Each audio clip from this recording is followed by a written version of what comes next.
This channel does not promote any violent, harmful, or illegal activities. All content provided by this channel is meant for an educational purpose only.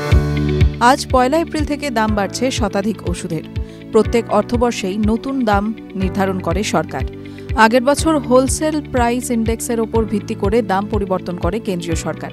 এবারও নতুন দাম ধার্য করেছে national pharmaceutical pricing authority অর্থাৎ NPPA.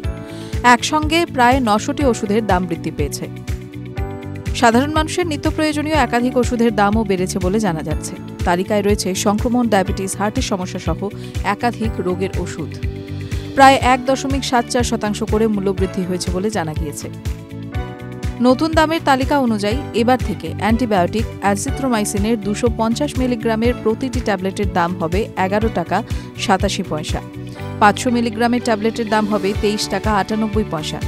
অ্যাসিক্লোভির মতো antiviral ওষুধের প্রতি 200 mg ট্যাবলেটের দাম হবে 7 টাকা 74 পয়সা, আর 400 mg ট্যাবলেটের দাম হবে 13 টাকা 90 পয়সা।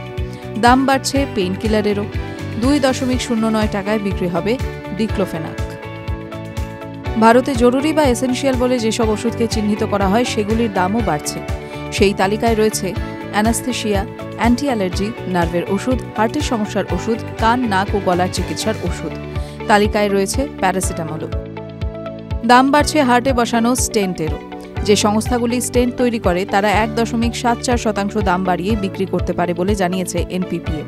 বেয়ার মেটাল স্টেন্টের দাম হবে 10,692.69 টাকা, আর বায়োডিগ্রেডেবল স্টেন্টের দাম হবে 38,933.14 টাকা। TV9 Bangla digital.